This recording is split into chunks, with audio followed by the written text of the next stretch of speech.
So what are some of the rituals that they engage in that kind of bond them together? I mean, I think I read somewhere, you know, you like or McGinnis proudly likened it to the Knights of Columbus, right? Right. I mean, these are creepy, I think, to normal people, but for a group based in misogyny where they're like attempting to cosplay as tough guys, being a knight and being an armed protector of American might, they're kind of that makes them feel good. So, what are Right. some of those rituals? Right. Well, to start, I mean, Proud Boys gatherings are basically, giant frat parties in which Gavin McGinnis sits at a bar while everyone, rips lines of Coke and drinks as much beer as possible.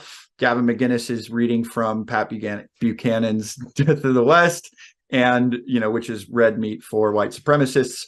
Oh And God, what a yeah, yeah, terrible yeah. party. Right. No, Everyone's it's, coked out reading white supremacist literature. Fun for yeah, the family. no women allowed either. So, it's just the boys for So this that one. means no masturbating. No, I got absolutely, that rule down. absolutely not. But these are, these are that in itself is sort of the extent to which this is exactly what Gavin says it is, which is a fraternal drinking organization. But at those rallies, or at those events, they are planning for their next rallies in which they are going to go into the field and fight leftists or anybody who shows up to counter them. Now, through this, there are a lot of rituals like the no masturbation rule that are hyper masculine and super embarrassing. That same rank, the second rank that you cannot masturbate in, is attained also by being surrounded by other members of the Proud Boys and being punched repeatedly by them until you can name 5 breakfast cereals. So Now, that's haze. So that's literally right. yes, This is a fraternity. Okay. and it's totally ridiculous. It looks embarrassing. There are YouTube videos of this. There's like guys with their pants falling down, like the smoke from their cigarettes getting in their eyes while they do these weak-willed punches. It's all just super embarrassing. But it does several things. Gavin says, it's going to gear you up for fighting, but what it really does is it puts you in public where you are sort of swearing fealty to this group. I mean, getting into the Proud Boys is very easy, but getting out once you've publicly adhered to this, it's not as easy. And so, once you're in, and it's you are going to get identified as such very, very quickly because again, they rarely hide behind anonymity. And So also, like hazing rituals, just to interject, it's meant to break you down until you're more susceptible to brainwashing. Not that the guys joining this already didn't have these proclivities, but it makes you an even more absorbent sponge. Right, absolutely. And when those few guys who decide, hey, I want to get out of this, probably have some political violence in a very public way under their belt, and an adherence to a group that has neo Nazis among its ranks. It's not going to be easy to get out of there.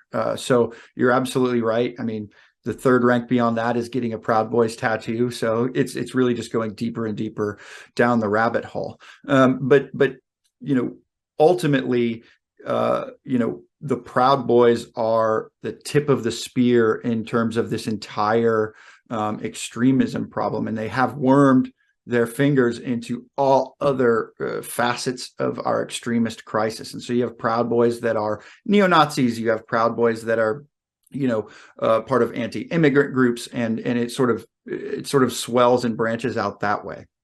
All sorts of Proud Boys under this one banner of political violence. So you mentioned them there being actual Nazis in the Proud Boys, and I calling the Proud Boys just Nazis. You want to be careful just to make sure that the word Nazi is used with the that it's used proportionally, and that it is not kind of watered down in the Right. way that it's consumed by people who are reading the news. Like being a Mm-hmm. Nazi is a very serious categorization.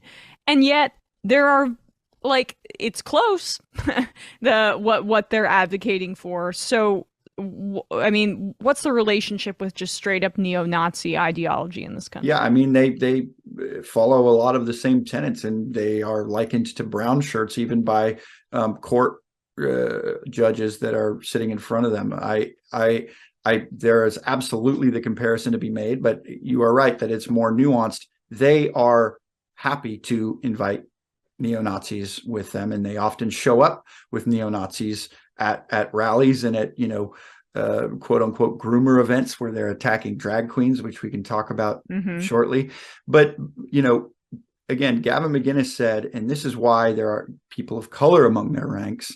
Gavin McGinnis says, anybody can join as long as they agree that white men were responsible for the success of the West. And as long as they are with us against our enemies, the enemies being the left or whatever Tucker Carlson or Trump point their finger at. And so it kind of plays into their hand as well to call them a Nazi group, because then they push someone like Enrique Tarrio, Afro-Cuban American, in front of the camera and say, how can we be Nazis if we have people of color in our group? And they're very good at positioning their very few people of color in front of the cameras so that they can say that. But there are white supremacist tenets here.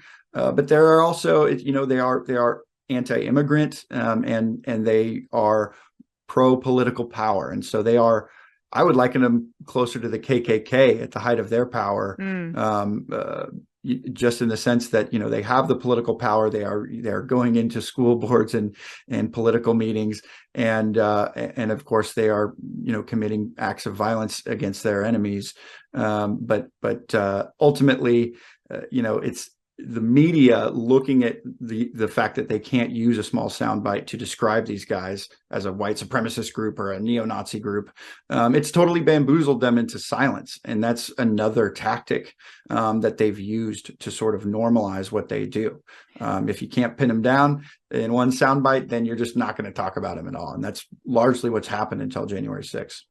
And I not to rant about the media, but I feel that sometimes there is an unwillingness to see what's plainly in front of them, because they're way too deferential to the usage of irony and trolling. It's like there's no literacy for that. I mean, frankly, when the mass shooter in Colorado Springs said, I identify as they, them, there was, and that was the lawyers, this is a kind of an aside, but it's a part of the same ecosystem.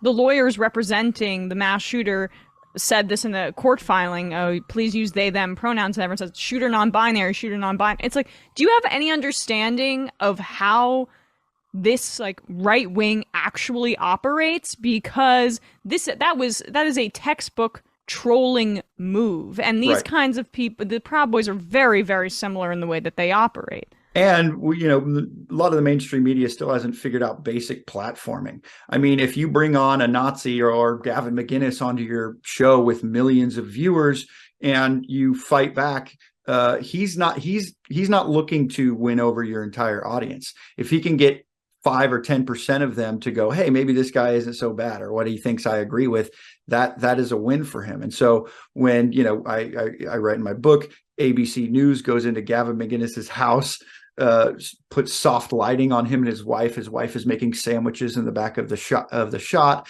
And they're asking questions like, are you guys violent? And he's going, no, we're not. And of course, we have so much evidence that you could just use on your show if you wanted to, and not have to ask that question because we know the answer to it. But instead, she gave her platform over to Gavin McGinnis, who took the reins of her story and lied on her show. And it makes you a terrible journalist to allow that to happen.